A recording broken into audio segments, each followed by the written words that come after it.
Babae ka tapos nahirapan ka mamili ng smartwatch dahil bukod sa maliit yung wrist mo, parang panlalaki pa yung mga smartwatch. Pero tingnan mo tong nahanap ko. Nagagamit din sa calling.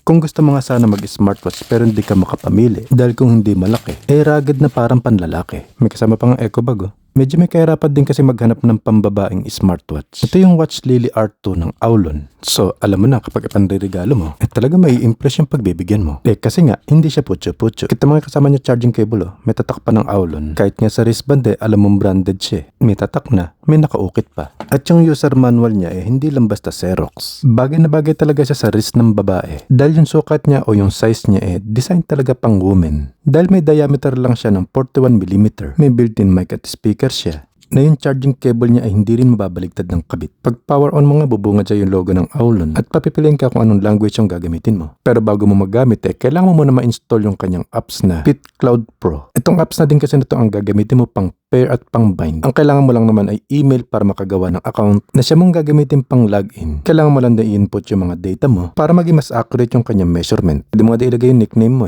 Ang gusto ko nga dito, hindi siya mahirap i-pair. Dahil once matapos mo ma-setup yung mga profile mo, kapag na-detect niya malapit yung smartwatch, magiging visible na agad at i-click mo na lang yung connect. Then ganun lang, binding success na siya. Then kapag may nag-appear na prompt message na pair and connect, click mo lang yung pair. Dito sa apps, pwede mo mabago yung mga notification kung gusto mo mag-appear din sa smartwatch. Tulad ng call alert, SMS, email, at yung iba pang mga notification na galing sa iba't ibang social media platform. Dito mababalikan mo din yung mga records ng mga activity at mga health monitoring mo, as well as makapag-download ka din at install ng mga watch spaces. Ang maganda pa nga dito dahil design siya for women talaga. Yung mga pre-installed na watch spaces niya pambabae talaga.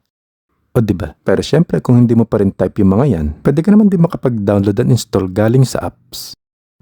At parang cellphone may mga shortcut menu din siya dito sa main screen. Sobra ding daming function at apps na naka-installed na. Gagamitin mo na lang. Kung hindi mo naman trip yung kanyang user interface o yung kanyang menu view, marami ka din pwedeng pagpilian na style na babagay sa taste mo. Nasa 1.27 inch lang ang size ng kanyang screen na covered by tempered glass. Metal naman ang case. May function siya para sa menstrual health. May music player, magagamit mo sa pang-breathing training. Magagamit mo din pang stopwatch, timer, alarm clock. May built-in calendar na din siya. Magagamit mo pang calculator, pang find ng phone, pang camera shutter, pang check ng messages, pansukat ng pressure basta nakasuot sa wrist mo. Dahil yung sensor niya ay nasa ilalim. Magagamit mo din siya pansukat ng blood oxygen, pansukat ng BP o blood pressure. Magagamit mo din pang monitor ng sleep, pang monitor ng heart rate. Kapag ginamit mo siya sa exercise, magkaka-record din siya. May over 100 sports mode din siya. At magagamit mo din pang voice command o voice assistant. Matatawagan at makakatawag ka din dito via Bluetooth calling kaya hindi mo na kailangang ilabas pa yung phone mo, lalo sa public places. At kahit bayat pa yung braso mo, babagay pa rin sa ito. O diba?